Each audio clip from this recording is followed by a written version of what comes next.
ओम शांति।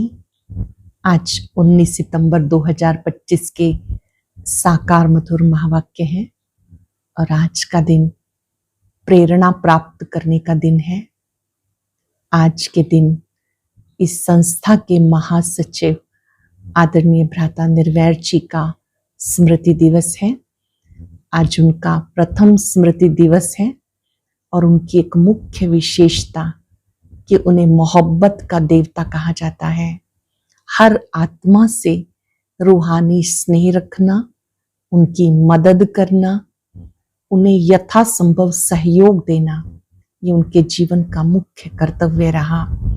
उनके जीवन की एक बहुत सुंदर विशेषता जो वो हमेशा हम उनमें देखते भी रहे, उनसे सुनते भी रहे।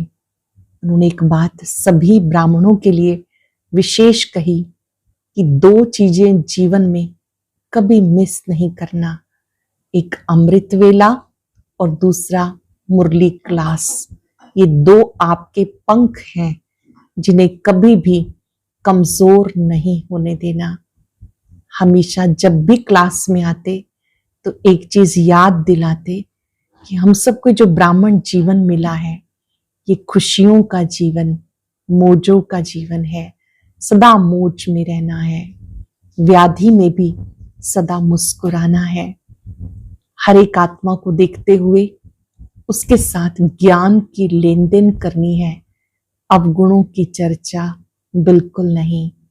ऐसे सर्वस्नेही, सर्वात्माओं को सम्मान देने वाले हम सब के प्रेरणा स्रोत आदरणीय भ्राता निर्वैर जी को हम सभी गॉडली स्टूडेंट्स दिल से श्रद्धा सुमन अर्पित करते हैं, स्नेहांजलि अर्पित करते हैं, भावांजलि अर्पित करते हैं और जो मार्ग उन्होंने दिखाया उस पर निरंतर चलते रहने का दृढ़ संकल्प लेते हैं।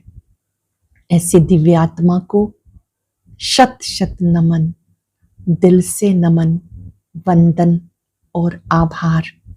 इतनी सुंदर पालना देने के लिए दिल से शुक्रिया, शुक्रिया, शुक्रिया। आज की मधुर मुरली में बहुत सुंदर बात शिव बाबा ने हमें समझाई कि ये जीवन आपका हीरे तुल्य जीवन है, जिसमें आप वर्थ पाउंड बन रहे हो, हीरे जैसा बन रहे हो। इस जीवन का महत्व समझते हुए आपको एक मिनट भी वेस्ट नहीं करना। ईश्वरीय मत पर चलकर ऊंच पद पाना है। ईश्वर की मत, श्रीमत हमें देवता बनाने वाली है। बाबा ने कहा आप बच्चों को ये याद रखना है कि मैं आत्मा परम पिता परमात्मा की संतान हूं। शिव बाबा मेरे पारलौकिक पिता हैं। एक होते हैं लौकिक पिता, अलौकिक पिता ब्रह्मा बाबा, शिव बाबा पारलौकिक पिता हैं। आप उन्हें याद करेंगे तो विकर्म विनाश होंगे। परम पिता परमात्मा स्वयं सृष्टि पर आकर अपना कार्य करते हैं, इसलिए उनको करण करावन हार कहते हैं। वो स्वयं आते हैं, ईश्वरीय कार्य कराते हैं, ब्राह्मण आत्माओं को स्थापना में मदद करने का अवसर मिलता है। बाबा ने कहा हर एक आत्मा का पार्ट अपना अपना है। आप बच्चों को अपना पार्ट अच्छी रीति प्ले करना है। आप जब एक दूसरे से मिलते हो, एक दूसरे को बाबा की याद दिलानी है। सुनते हैं बाबा के मधुर बोल। बाबा ने कहा मीठे बच्चे, इस बेहद के नाटक में तुम आत्माओं को अपना अपना पार्ट मिला हुआ है। अब तुम्हें शरीर रूपी कपड़े उतारकर घर जाना है, फिर नए राज्य में आना है। इस बेहद के नाटक में तुम आत्माओं को अपना अपना पार्ट मिला हुआ है। तुम्हें शरीर रूपी कपड़े उतारकर घर जाना है, फिर नए राज्य में आना है। क्वेश्चन है, बाप कोई भी कार्य प्रेरणा से नहीं करते, उनका अवतरण होता है, ये किस बात से सिद्ध होता है? बाप को कहते हैं करन करावन हार। प्रेरणा का तो अर्थ है विचार। प्रेरणा से कोई नई दुनिया की स्थापना नहीं होती, बाप बच्चों से स्थापना कराते हैं। कर्मेंद्रियों बिगर तो कुछ भी करा नहीं सकते, इसलिए उन्हें शरीर का आधार लेना होता है। बाबा को कहते हैं करन करावन हार। प्रेरणा का तो अर्थ है विचार। प्रेरणा से कोई नई दुनिया की स्थापना नहीं होती, बाप बच्चों से स्थापना कराते हैं। कर्मेंद्रियों बिगर कुछ भी करा नहीं सकते, इसलिए उन्हें शरीर का आधार लेना होता है। ओम शांति। रूहानी बच्चे रूहानी बाप के सामने बैठे हैं। गोया आत्माएं अपने बाबा के सम्मुख बैठी हैं। आत्मा जरूर जिस्म के साथ ही बैठेगी। बाप भी जब जिस्म लेते हैं तभी सम्मुख होते हैं। इसे कहते हैं आत्मा परमात्मा अलग रहे बहुकाल। तुम बच्चे समझते हो, ऊंच से ऊंच बाप को ही ईश्वर, प्रभु, परमात्मा भिन्न भिन्न नाम दिए। परम पिता कभी लौकिक बाप को नहीं कहा जाता, सिर्फ परम पिता लिखा तो भी हर्जा नहीं। परम पिता अर्थात सभी का पिता वो एक है। बच्चे जानते हम परम पिता के साथ बैठे हैं। परम पिता परमात्मा और हम आत्माएं शांति धाम की रहने वाली हैं। यहां आते हैं पाठ बचाने के लिए। सतयुग से लेकर कलयुग अंत तक पाठ बचाया है। ये हो गई नई रचना। रचता बाप ने समझाया, तुम बच्चों ने ऐसे पाठ बचाया। आगे ये नहीं जानते थे कि हमने 84 का चक्र लगाया है। अब तुम बच्चों से ही बाबा बात करते हैं जिन्होंने 84 का चक्र लगाया। सब तो 84 जन्म नहीं ले सकते। ये समझाना है कि 84 का चक्र कैसे फिरता है, बाकी लाखों वर्ष की बात ही नहीं। बच्चे जानते हम हर 5,000 वर्ष के बाद पाठ बचाने आते हैं। हम पाठधारी हैं। ऊंच से ऊंच भगवान का भी पाठ विचित्र पाठ है। समझने योग्य बात कि वो निराकार परम पिता परमात्मा कैसे अपना कार्य करते हैं। उनका पाठ बहुत ही विचित्र है कि वो ब्रह्मा तन में प्रविष्ट होते हैं, महावाक्य उच्चारण करते हैं। जो रोज महावाक्य सुनते हैं वो ब्रह्मा मुख वंशावली ब्राह्मण है। ब्रह्मा के द्वारा स्थापना का कार्य कराते हैं। बाबा ने कहा दोनों ही 84 का चक्कर लगाते हैं। बाकी शंकर का पाठ इस दुनिया में तो है नहीं। त्रिमूर्ति में दिखाते हैं स्थापना, विनाश, पालना। चित्रों पे समझाना होता, चित्र जो दिखाते हो उस पे समझाना है। संगम युग पर पुरानी दुनिया का विनाश होना ही है। प्रेरक अक्षर भी रॉन्ग है। जैसे कोई कहते हैं आज हमको बाहर जाने की प्रेरणा नहीं है।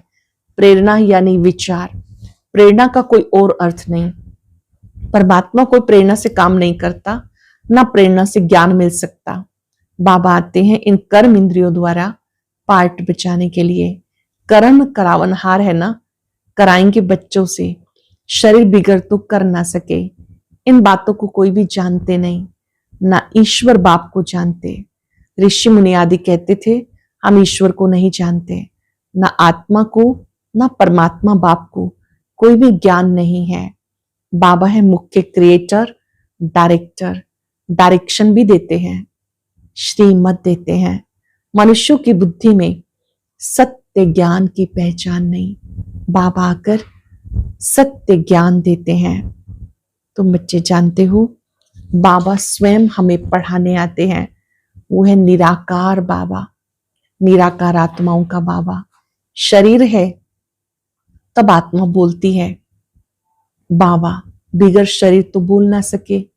भक्ति में बुलाते आए, समझते हैं वह बाबा दुख हरता सुख करता है। सुख मिलता है सुखधाम में, शांति मिलती है शांति धाम में। यहाँ है ही दुख। ये ज्ञान तुम्हें मिलता है संगम पर, पुराने और नए के बीच। बाप आते ही तब है जब नई दुनिया की स्थापना, पुरानी दुनिया का विनाश होना है। पहले हमेशा कहना चाहिए नई दुनिया की स्थापना, पहले नई दुनिया का विनाश कहना ये रॉन्ग हो जाता। अब तुम्हें बेहद बाप की नॉलेज मिलती है। जैसे इस नाटक में एक्टर्स आते हैं तो घर से साधारण कपड़े पहनकर आते हैं, फिर नाटक में आकर कपड़े बदलते हैं, फिर नाटक पूरा हुआ तो कपड़े उतार कर घर जाते हैं। यहाँ तुम आत्माओं को घर से अशरीरी आना होता है, यहाँ आकर शरीर रूपी कपड़े पहनते हो। हर एक को अपना अपना पार्ट मिला हुआ है। यह बेहद का नाटक, अब यह बेहद की सारी पुरानी दुनिया है, फिर होगी नई दुनिया। वह बहुत छोटी है, एक धर्म है। तुम बच्चों को इस पुरानी दुनिया से निकल फिर हद की दुनिया में, नई दुनिया में आना है, क्योंकि वहां एक धर्म, अनेक अधर्म विनाश, एक सत्य धर्म की स्थापना संगम पर होती है। तुम बच्चे इस बेहद के नाटक के राज को जानते हो, ये चक्र कैसे फिरता है। इस समय जो कुछ प्रैक्टिकल में होता उसका फिर भक्ति में त्योहार मनाते हैं। नंबरवार कौन कौन से त्योहार हैं ये भी तुम बच्चे जानते हो। ऊंचे ते ऊंचा भगवान शिव बाबा की जयंती कहेंगे, वो जब आए तब और त्योहार बने। शिव बाबा पहले पहले आकर गीता सुनाते हैं, अर्थात आदि मध्य अंत का ज्ञान सुनाते हैं, योग भी सिखाते हैं। बाबा आते हैं, गीता ज्ञान देते हैं, योग सिखाते हैं, साथ साथ तुम्हें पढ़ाते भी हैं। पहले पहले बाप आया, शिव जयंती हुई, फिर कहेंगे गीता जयंती। आत्माओं को ज्ञान सुनाते हैं तो गीता जयंती हो गई। तुम बच्चे विचार कर त्योहारों को नंबरवार लिखो। पहले बाबा आते हैं, ज्ञान सुनाते हैं, गीता ज्ञान के बाद फिर श्री कृष्ण जयंती होती है। इन बातों को समझेंगे भी वो जो इस धर्म के होंगे। हर एक को अपना धर्म प्यारा लगता, दूसरे धर्म वालों की बात ही नहीं। बोले किसको दूसरा धर्म प्यारा हो भी परंतु उसमें आ ना सके। स्वर्ग में और धर्म वाले थोड़ा ही आ सकते, झाड़ में बिल्कुल साफ है। जो जो धर्म जिस समय आते हैं फिर उस समय आएंगे। पहले बाप आते हैं, वो आकर राजयोग सिखाते हैं, कहेंगे शिव जयंती सो गीता जयंती, फिर नारायण जयंती। वो तो हो जाता सतयुग, वो भी लिखना पड़े नंबरवार। ये ज्ञान की बातें हैं। शिव जयंती कब हुई ये भी पता नहीं। ज्ञान सुनाया जिसको गीता कहा जाता, फिर विनाश भी होता। जगदम्बा आदि की जयंती का कोई हॉलीडे नहीं है। मनुष्य किसी की भी तिथि तारीख को बिल्कुल नहीं जानते। श्री लक्ष्मी नारायण, श्री सीताराम के राज्य को भी नहीं जानते। 2500 वर्ष में जो आए उनको जानते, परंतु उससे पहले जो आदि सनातन देवी देवता धर्म थे उनको कितना समय हुआ कुछ नहीं जानते। 5-4 वर्ष से बड़ा कल्प तो हो ना सके। आधा तरफ तो ढेर संख्या आ गई, बाकी आधे में इनका राज्य है। फिर जास्ती वर्षों का कल्प हो कैसे सकता है। 84 लाख जन्म भी नहीं हो सकते। वो लोग समझते कलयुग की आयु लाखों वर्ष है। मनुष्यों को घोर अंधियारे में डाल दिया। कहाँ सारा ड्रामा 5-4 वर्ष का और कहाँ कलयुग के लिए कह देते हैं कि 40,000 वर्ष शेष है। जब लड़ाई लगती तो समझते हैं भगवान को आना चाहिए, लेकिन भगवान को तो आना चाहिए संगम पर। महाभारत लड़ाई तो लगती ही है संगम पर। बाबा कहते हैं मैं कल्प कल्प संगम युग पर आता हूं। हर 5-4 वर्ष के बाद संगम युग पे आता हूं। बाप आएंगे नई दुनिया की स्थापना, पुरानी दुनिया का विनाश कराने। नई दुनिया की स्थापना होगी तो पुरानी का विनाश जरूर होगा। इसी के लिए लड़ाई है। इसमें शंकर के प्रेरणा आदि की कोई बात नहीं। अंडरस्टूड, पुरानी दुनिया क्लास हो जाएगी, मकान आदि तो अर्थक्वेक में सब क्लास हो जाएंगे, क्योंकि नई दुनिया चाहिए। नई दुनिया थी जरूर, दिल्ली परिस्तान थी, यमुना का कंचा था, श्री लक्ष्मी नारायण का राज्य था। चित्र भी है, लक्ष्मी नारायण को स्वर्ग का कहेंगे। तुम बच्चों ने साक्षात्कार किया कैसे स्वयंवर होता है। ये सब पॉइंट्स बाबा रिवाइज कराते हैं। अच्छा, पॉइंट्स याद नहीं पड़ती तो बाबा को याद करो। बहुत सारे पॉइंट्स याद नहीं आती तो शिव बाबा को याद करो। बाप भूल जाता है तो टीचर को याद करो। टीचर जो सिखाते हैं वो भी जरूर याद आएगा। टीचर भी याद रहेगा, नॉलेज भी याद रहेगी, उद्देश्य भी बुद्धि में है, याद रखना पड़े, क्योंकि तुम्हारी स्टूडेंट लाइफ है ना। ये भी जानते हो जो हमको पढ़ाते हैं वो हमारा बाप भी है। लौकिक बाप कोई गुम नहीं हो जाता, लौकिक, पारलौकिक, फिर ये है अलौकिक, इनको कोई याद नहीं करते।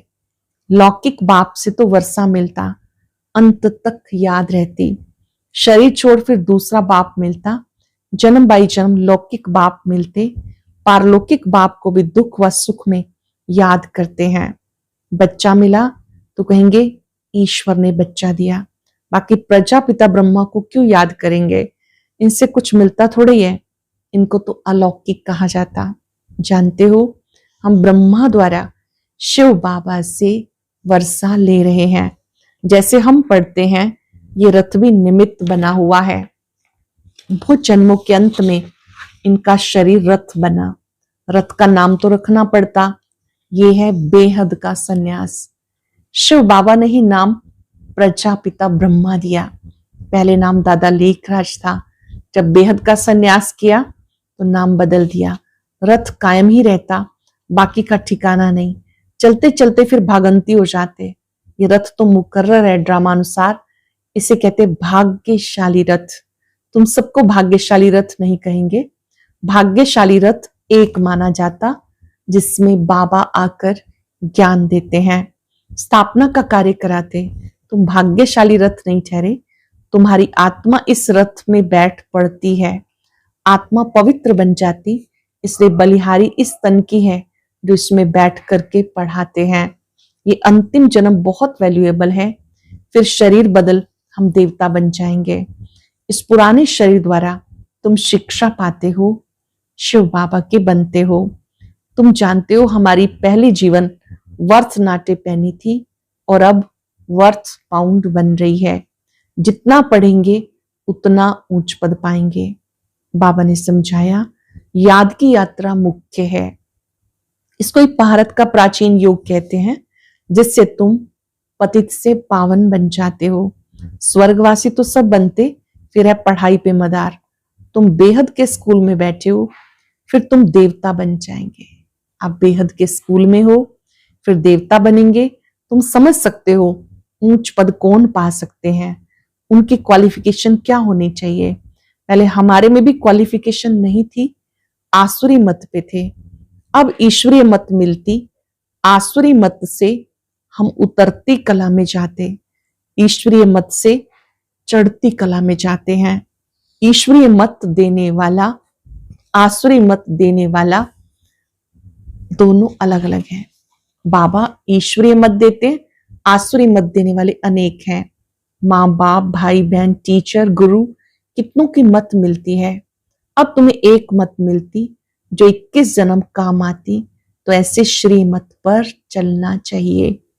जितना चलेंगे उतना श्रेष्ठ पद पाएंगे, कम चलेंगे कम पद पाएंगे। श्रीमत है ही भगवान की, ऊंच ते ऊंच भगवान ही है, वही आकर ऊंच से ऊंच बनाते हैं। देवी देवताओं की महिमा और बाप की महिमा में अंतर है। शिव बाबा की महिमा ज्ञान के सागर, शांति के सागर, प्यार के सागर।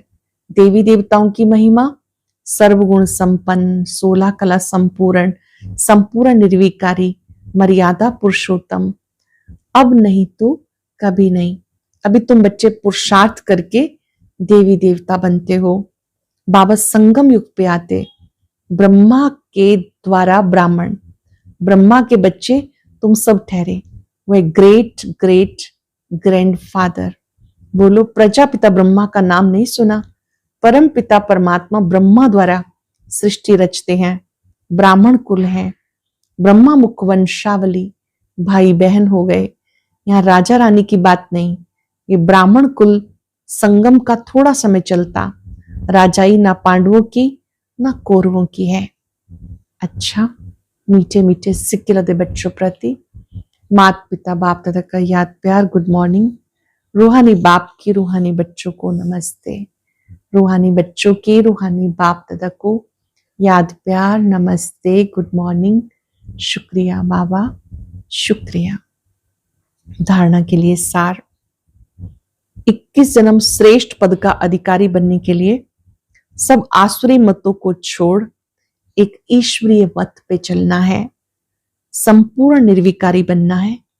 इस पुराने शरीर में बैठ बाबा की शिक्षाओं को धारण कर देवता बनना है।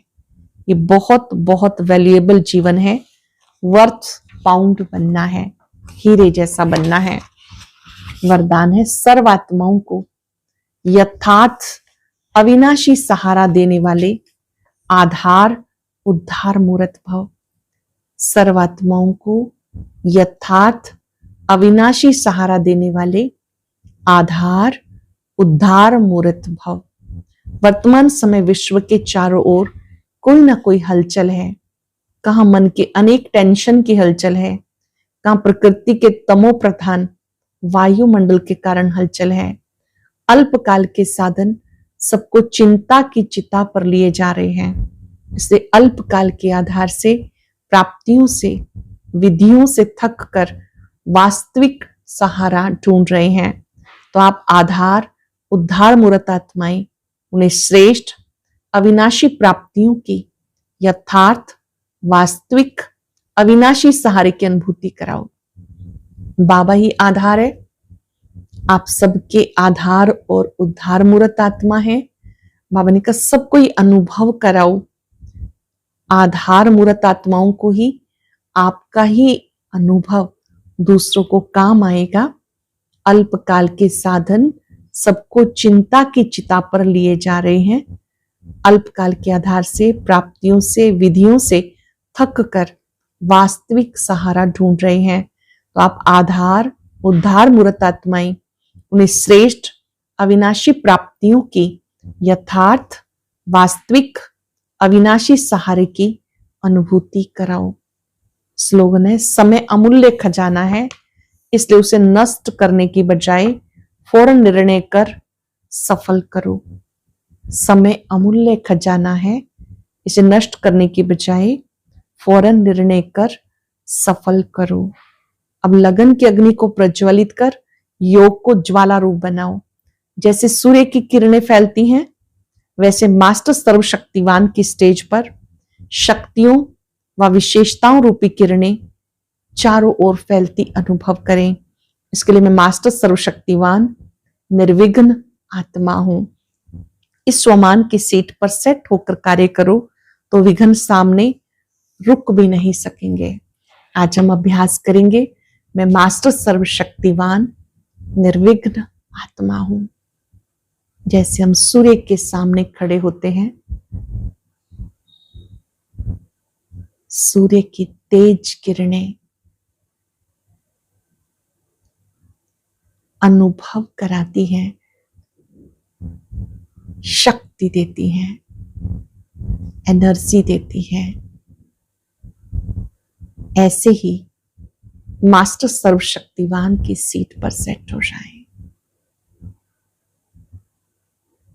इस सीट पर सेट होकर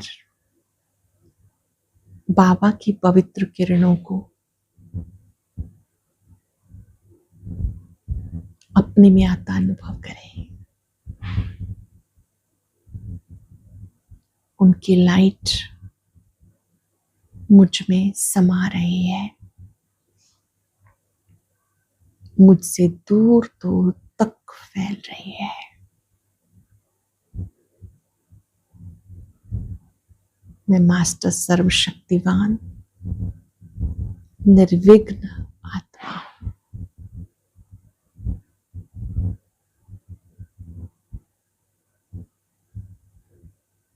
बाबा से शक्ति लेते जाएं, दूर दूर तक फैलाएं।